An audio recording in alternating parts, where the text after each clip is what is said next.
Welcome back to Incremental, the continuous improvement podcast. This is our Concepts Edition, episode 128. I'm Devin Bedoni of Like and Precision. And I'm Uriel Eisen of Austere Manufacturing and ARDA. And today's quote, "Everything that has already happened must have been inevitable." It's a quote from Kahneman and Tversky in The Undoing Project. I think you have to unpack it.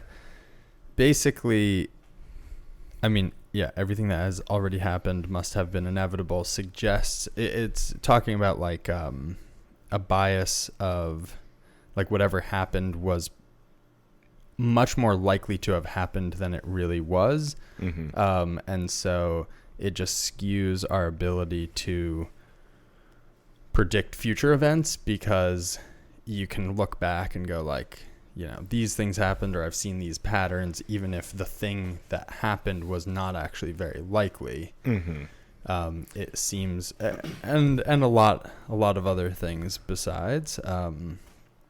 But I mean, really, the funny part is it was not inevitable, right? Right, and so it's just broadly speaking about our poor ability to predict likelihoods of different events happening. I mean, one example is like playing board games. Like if you ask someone to write a string of random numbers, mm-hmm. they're actually pretty bad at it to Okay. the point where you can kind of catch people committing fraud that way. But because long strings of, like if you flip a coin and it's heads, like say there's 6 in a row, it feels extremely unlikely. But actually if you do it over and over, like it does happen where you get those runs. And so like each flip doesn't know about the previous flip. Right. So anyway. Yeah. And I think it also like points to our commonly bad capacity for really doing root cause analysis. Like we're like, it just happened because it happened. And that's because it always happens. And you're like, nah, but why? Yeah. Myself included, right? Like that's, I think, fairly universal. Yeah. Or also just like accepting what happened. Mm-hmm. Because you could, I mean, like we've talked about this as it relates to sales, kind of. Like you can kind of go like, well, this is the kind of work we're getting, so this is what we'll do. Yeah. And I guess that's just how it is. Or you can go like, well, what kind of work do we want? And how can I go get that work? Anyway. Yeah. I think it's kind of a tongue-in-cheek statement about people being bad at statistics. Or our intuitive understanding of statistics is not very good. Right. And that includes statisticians.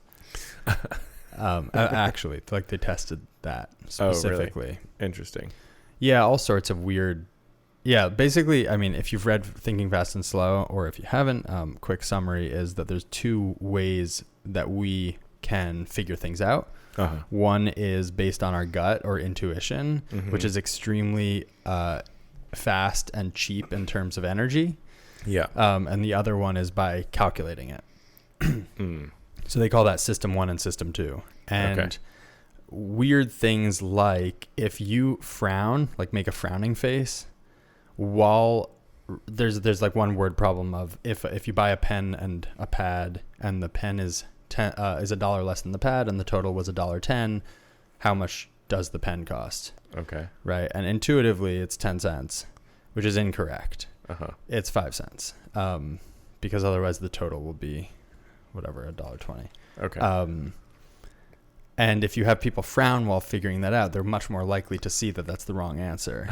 And if you make them smile, they're much less likely, or if you put them at ease in other ways. So you can start biasing people toward using their system 1 or system 2. Interesting. Most of the research is about that and how there's systematic ways we misjudge things.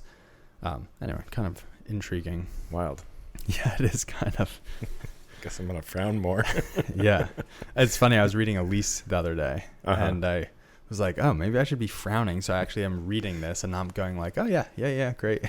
Yeah. Word salad. Let's go. Anyway. Well, we both have a lot in here about pull and buffers all of a sudden. Yeah, that's funny. Almost like we planned it, but we didn't. What have you been thinking about? I've been thinking about the fact that we do need to get back to pull, because I think we've been in firefighting, expediting mode. I think we've been pretty effective at it, but also there's definitely, I'm seeing like wear and tear on everybody emotionally, psychologically. Yeah. And myself, I'm like, man, I just need a break. And how can we do this forever? I don't think, not the way we're doing it right now. So I want to believe that there's a way to systematize it in a way that doesn't require people to be sort of at level 11 all the time. And yeah. And I think that comes back to going back to pull. So initially, like, you know, I think we've always felt busy, but then then you get a little busier and you're like, oh, this is busy. And then you get a little busier and you're like, oh, this is actually busy. And then that seems like that just kind of continues forever. But looking back, when we were busy in the shop, but we did not have as much work as we have now, I think we were less efficient, so we felt very busy.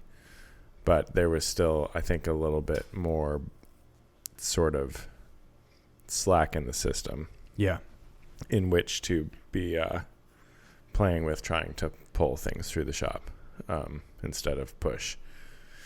And then recently we've just kind of really come up against some sort of a hard cap.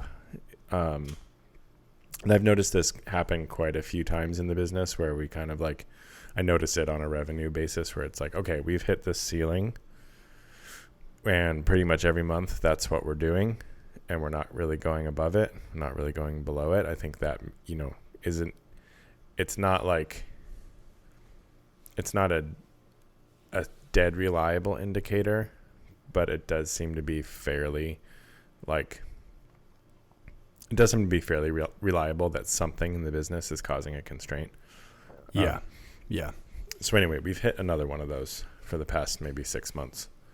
And in thinking how to move through that, I think getting back to pull and getting to a little bit more systematic way to approach how we move jobs through the shop again in a way that's not just reliant on people's amazing memories.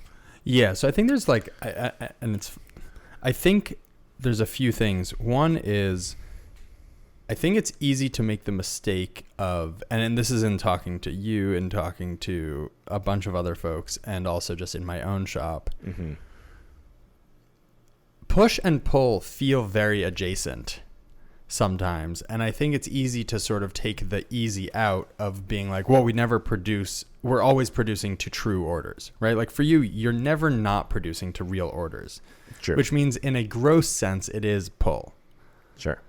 And there's also the like flow where you can, pull where you must. Mm-hmm. You're essentially flowing, but you haven't earned it probably, which amounts to push, right? Like everything that happens at one station gets pushed. Once it's done, it gets pushed on to the next station rather than the next station pulling from the previous station. Yeah. As capacity opens up. I wouldn't call it flowing. Well, I think we did exactly the same thing. And I think we're stuck in that in some places where it's like, I mean, I think this is where the stories of the Toyota execs walking through plants and being like, you need more inventory there. Mm-hmm. And it's sort of anathema to the whole, like, you should have no inventory, but like, you have to earn that no inventory. Yeah. I think like the water level needs to be high enough that the boat can float around the pond comfortably. Like you can row the boat. Yeah. You're not just like clattering over rocks. You can only afford to hit a few rocks per quarter or something. Yeah. To have the bandwidth to actually solve them, not just like firefight around them or something. Yeah. Yeah, absolutely. I think, well, so backing up, I just kind of rambled a little bit, but I think what I'm thinking about right now for moving forward is I had been kind of attached to doing pull based on time in the station. So like being like, we want to have whatever, a week's worth of work prepped in terms of material on hand. We want to have 2 days worth of work programmed and ready and set up above and beyond what's on the machines. And that just turned out to be like sort of impossible with our system. Okay.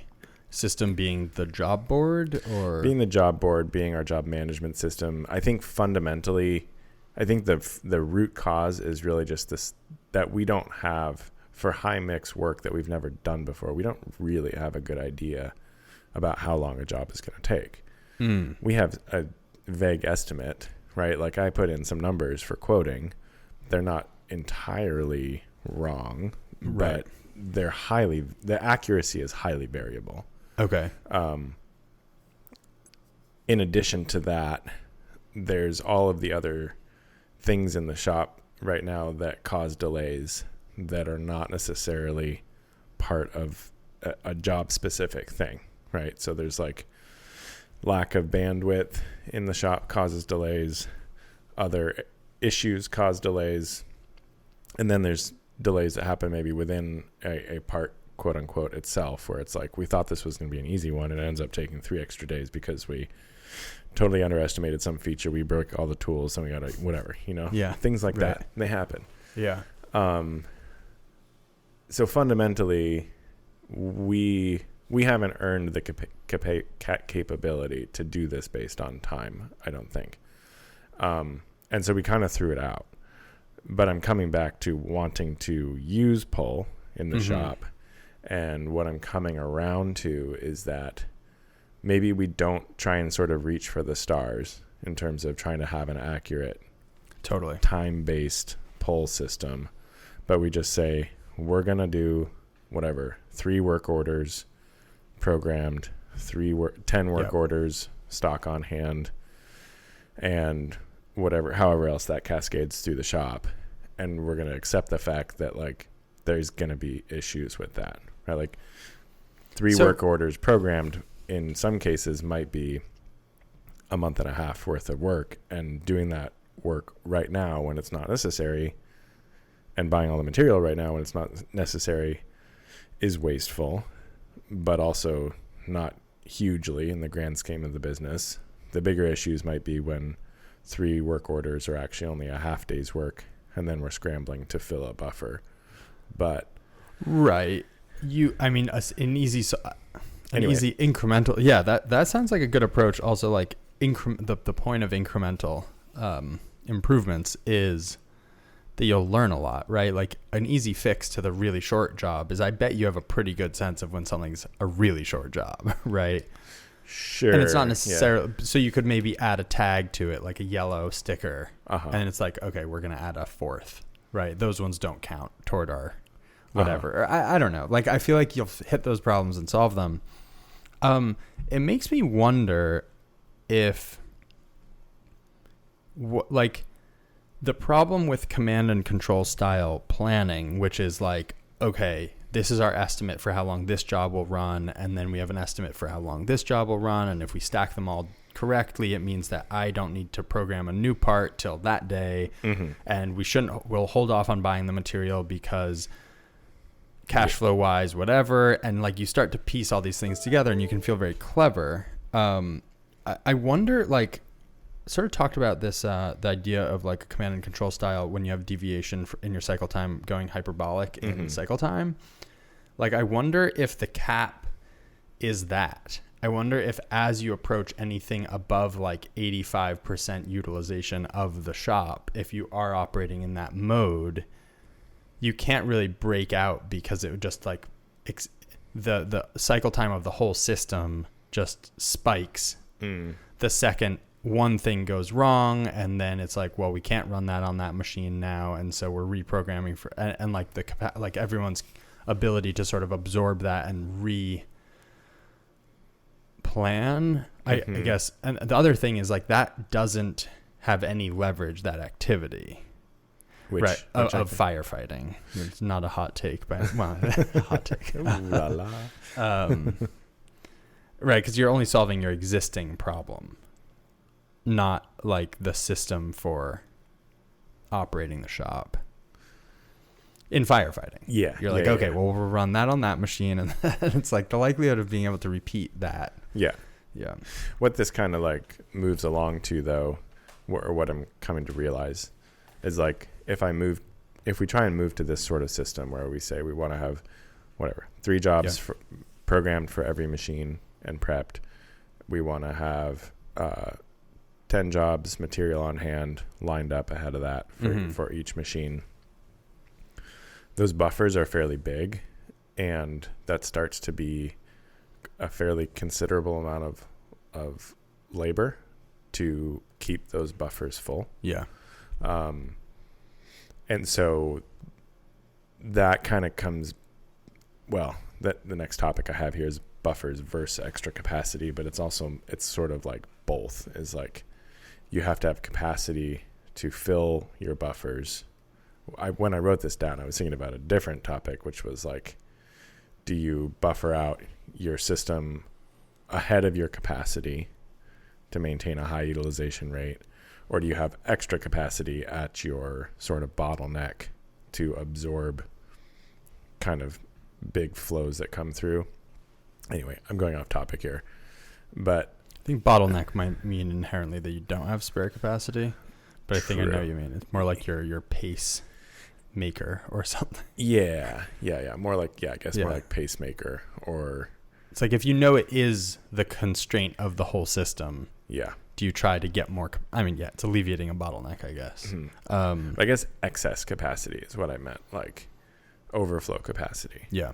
But I guess backing up, contemplating if we assume that, say, we're going to continue to provide parts on anywhere between 1 to 4 week lead time, and we want to try to build out those buffers in a way that still fits within that lead time. Mm-hmm. That starts to be quite a bit of work up ahead of your like critical value add that you have to maintain to keep those buffers full. Right. Or at some point you have to get ahead, I guess is really what it is. Yeah. I mean, it's not any more work, right? Like you're doing the work at one point, at some point, regardless. You just have to do more of it in a short time. Like if you're constantly getting work and you're constantly executing the work, and you're barely able to maintain that pace, it's hard to. Yeah. And what am I trying to say here exactly? You're doing a lot. You are still doing more work in a small amount of time because you've effectively done the work you've effectively done a larger amount of work, say, in that 3 week period. Well, so I have a question. If there's an assumption that push is wasting time by firefighting, then presumably switching to pull should free up some time. And so if you just move if those buffers are big, what if you started with much smaller buffers and then every week added, like you have a target buffer and then every week you're like, let's try to now extend this buffer one more. Then the second you're above the fluctuation of like, I don't know, it's not exactly bad planning, but like, right, like as things pull from different buffers, variably, at some point you'll be above that fluctuation. Mm-hmm. And so then it won't grind everything to a halt and result in a bunch of people talking to each other about how you're going to rejigger the whole system, maybe. With that, I don't know, maybe.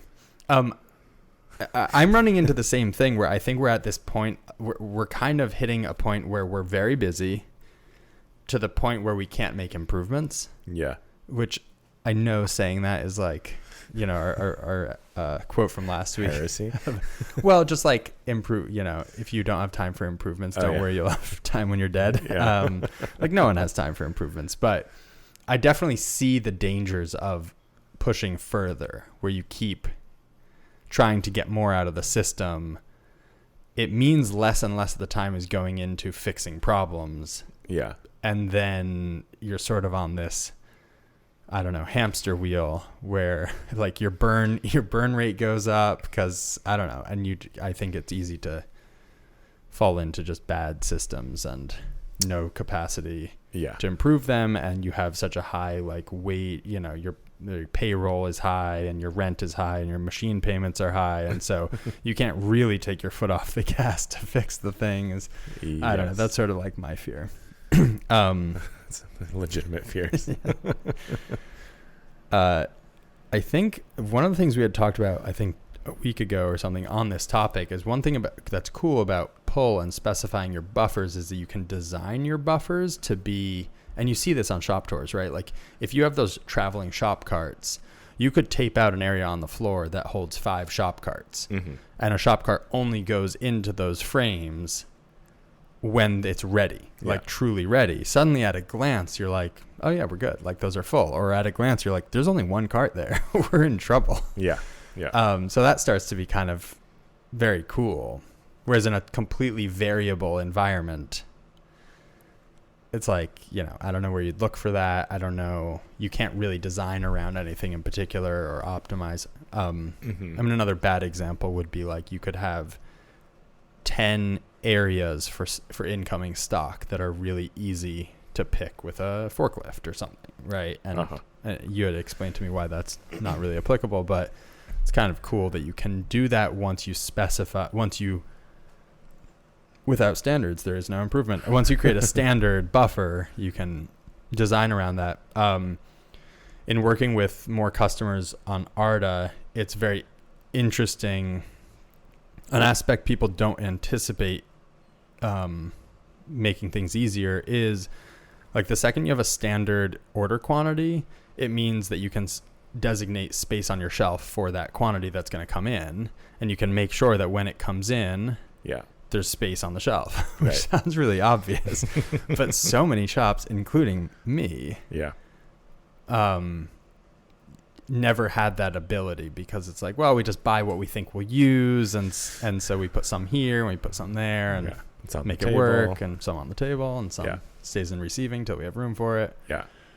Anyway, so maybe I missed it, but what were you thinking about in buffer versus capacity?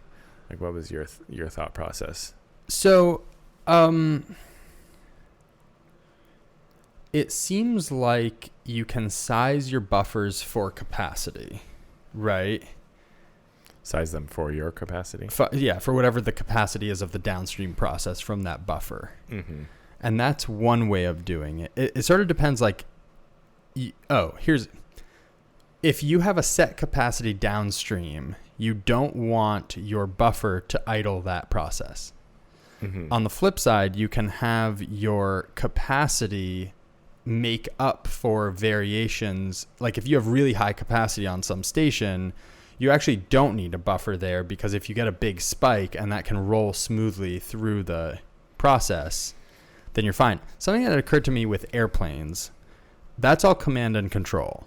And so I was kind of wondering, like, how would you make a pull system for like airlines? For commercial airlines, because what happens if you do get delayed? It can cause a huge cascade of problems, which we've seen when there's big storms and stuff. On the flip side, I realized one of the things they have at their disposal pretty much every trip is the ability to increase the throttle. So during that trip, they can make up for like 5 to 10 minutes of lost time, maybe more if it's a longer flight. And so that really helps, right? So that is excess capacity to make up for a lack of buffer, essentially. I mean, buffer is a weird thing with airlines because you can't have like spare passengers at the other end ready to go do your trip for you. So, but you could have spare planes. But that's excess capacity for a spike in load. I don't know. It's a weird analogy, but that's sort of what I was thinking about, is that you can do so if you have people that you want to keep busy, which is definitely not the metric you want to use, but you know what I mean, busy doing good things, hopefully. If you have, then you want to fully utilize their capacity, but probably not fully, but near fully utilize their capacity, working on the correct things at the correct times, such that you're not idling people or not idling machines. I don't know. It's kind of That's sort of what I was like there's many knobs to adjust. One is capacity, like you can bring more people to bear on a particular task when there's a lot of work to do there. Yeah. The other is to have a buffer so that a downstream process is always running. So the problem with like the need for a fast mill only comes about if you, well, there's a few ways of it coming about, but one is sort of like you're actually turning it on, it runs for a day, and then you idle it for a day, right? And now the next job comes around and you're like, oh, I've promised very fast delivery times, I need a really fast mill. And actually, if you back out of that for a second and kind of have a look at that, you're like, wait a second, if I had a buffer before that machine, we could deliver a lot more work if we were able to somehow get a buffer in front of it. Anyway, I don't know. That is not exactly a clear thought. I feel like we're both rambling a little bit here, but that's... Yeah, well, here's a little funny story. So we were talking, we pitched Arda to some folks, and one of the guys who we pitched to apparently essentially, I couldn't quite get a clear picture on this, but set up pull production at IBM years ago, massively reduced their WIP. Like years and years ago, like 90s? Like in the 80s? Yeah, 80s. Okay. And so I asked him like about Kanban, and he was like, oh, we didn't use cards, we just used an MRP, but so it wasn't exactly clear to me, not that you need Kanban to do pull, but just it wasn't clear to me exactly. He said he controlled it based on release of work to the shop floor, which sounds more like drum buffer rope. Yeah.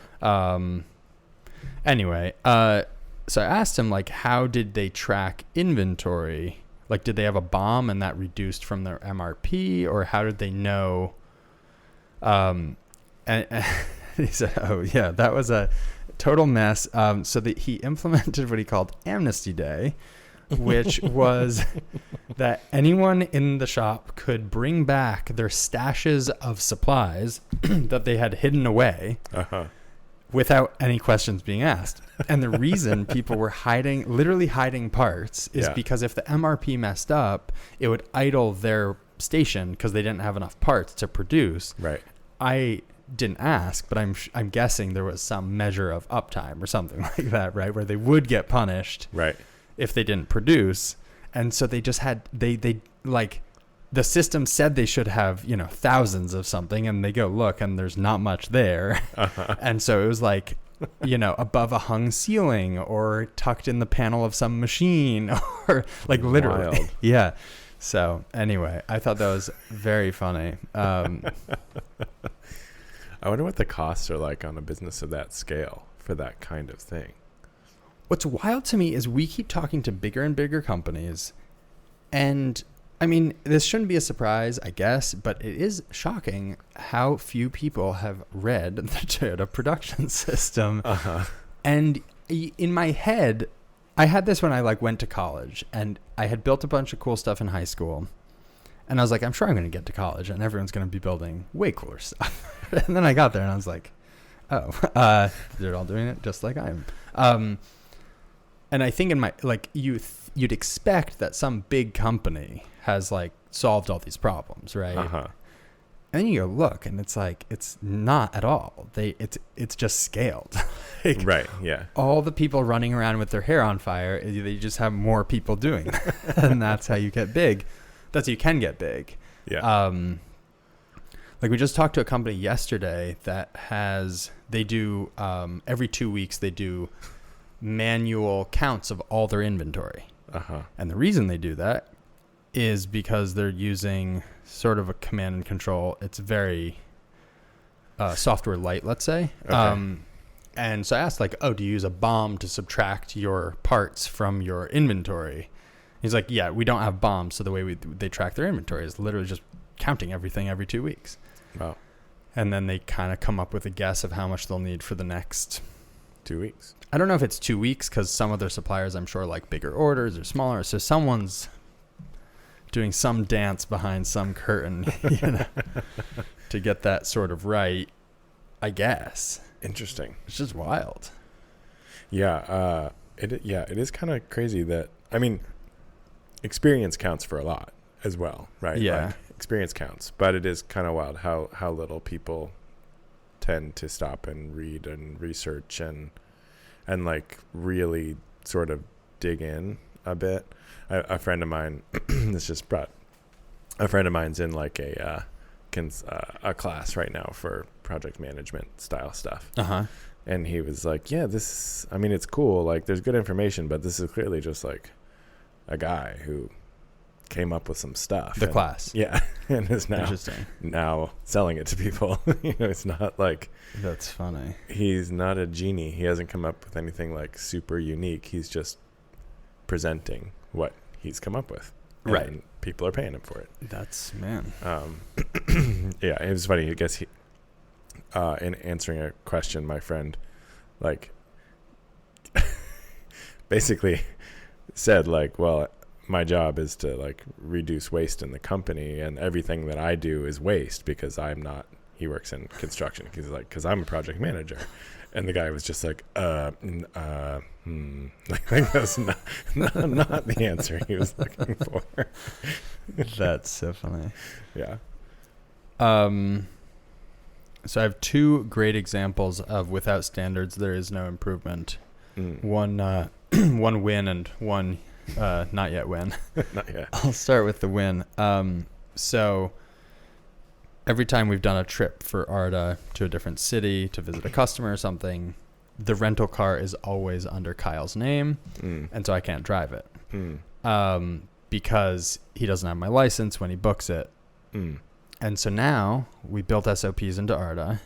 We made a rental car SOP, and I put my license in there, so now he can drop it in. Nice. So that was a win. Yeah, now that there's a standard, there's like a place for those things to live. And when it's like, oh, we need to do X, Y, and Z, there's a place to do that. It's so funny. I feel like we've said this now probably like 600 times.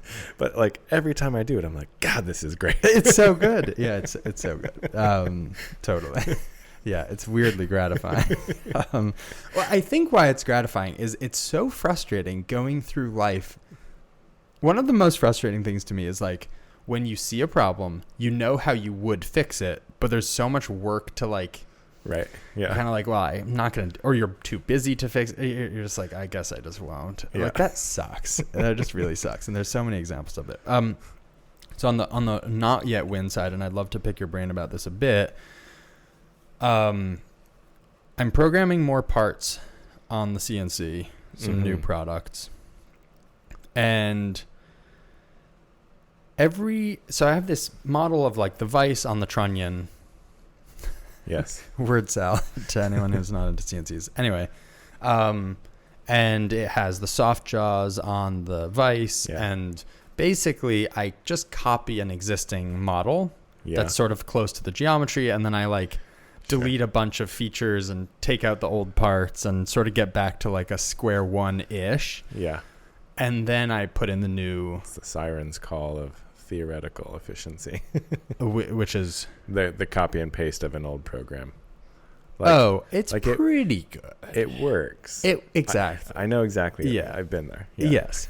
Now, I've... and then I kind of redo it, and it probably takes an hour... Maybe a little less. Probably about an hour. To get to square one or to get to finished? To get to like I can run G code and figure out what's wrong with my program. Right. Like just reselecting all the edges, making new soft jaw geometry to hold the new part. Yeah. Whatever. Yeah. I have a few issues. One is, let's see.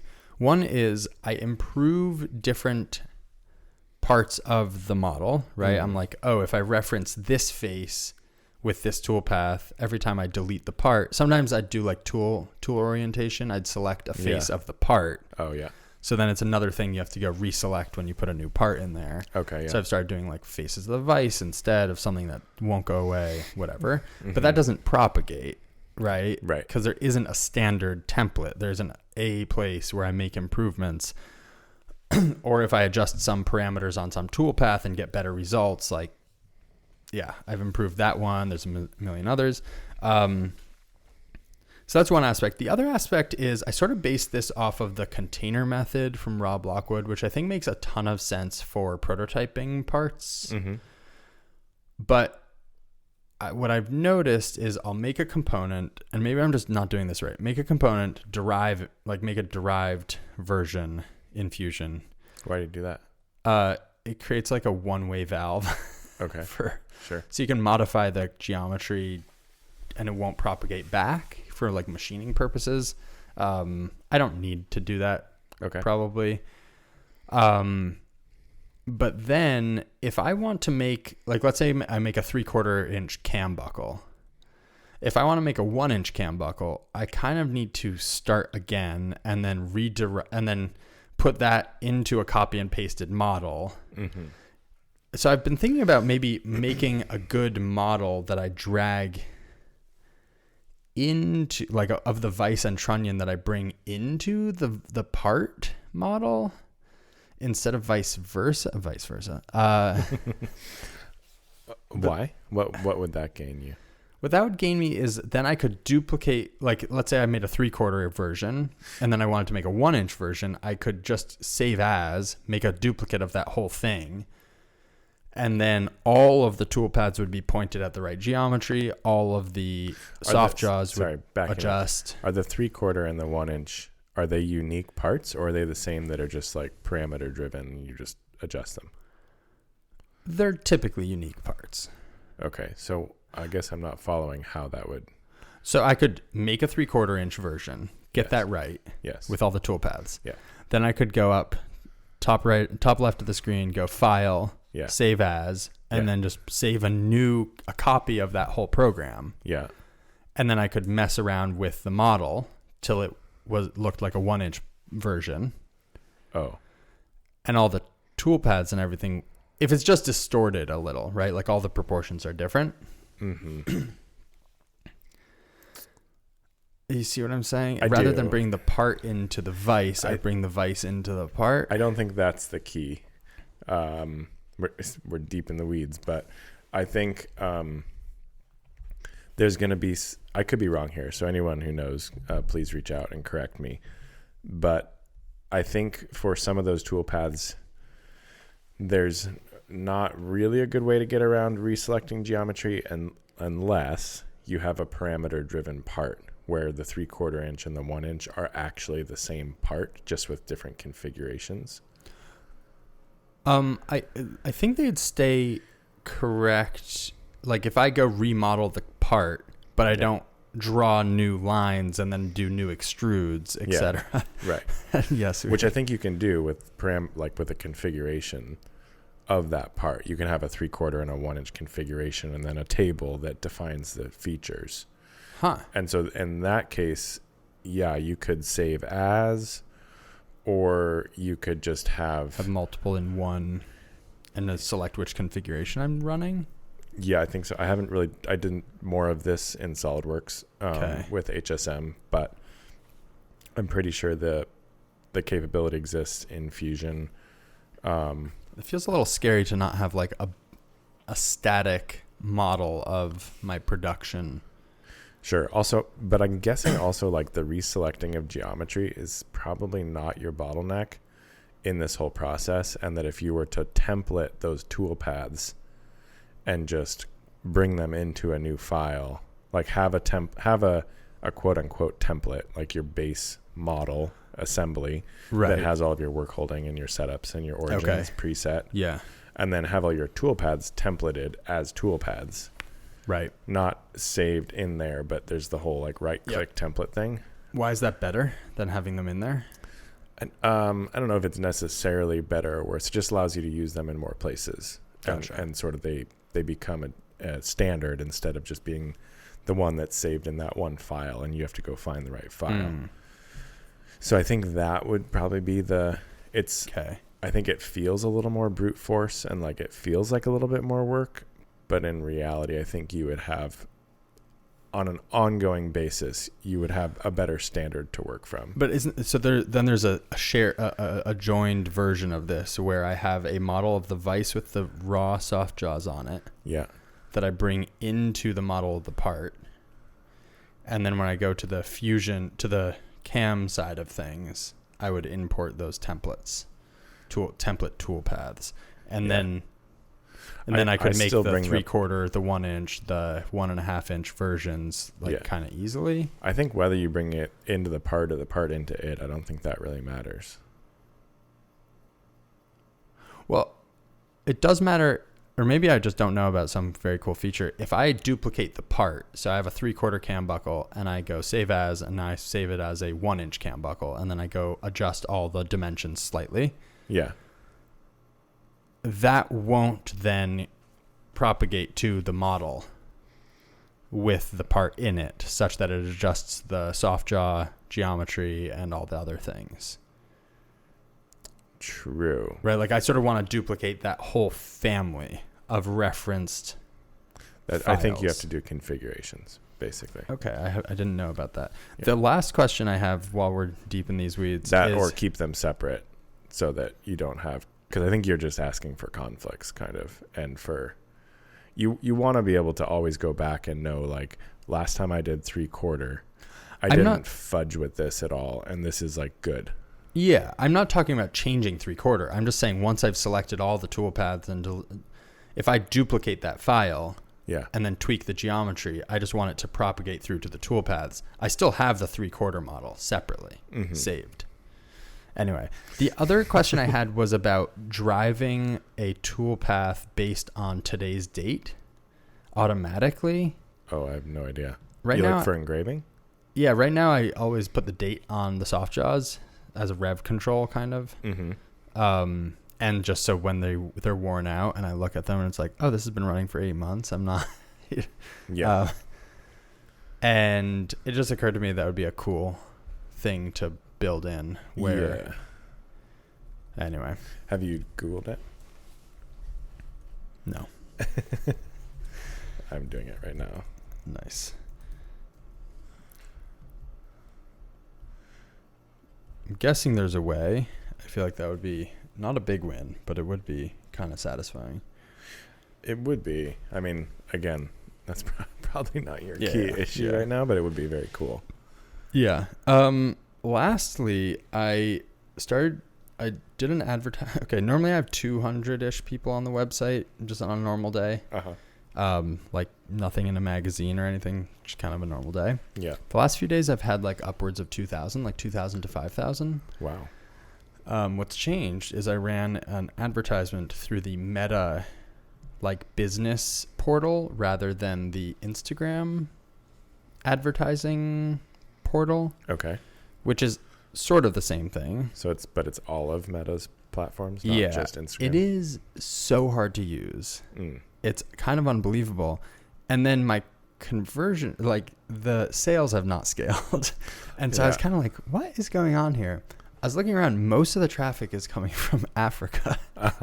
So I don't know what I messed up there, but interesting. Yeah, it was kind of like... Someone else was telling me recently that like when you actually like their stated conversion rates and sales rates and stuff, they don't usually track with reality.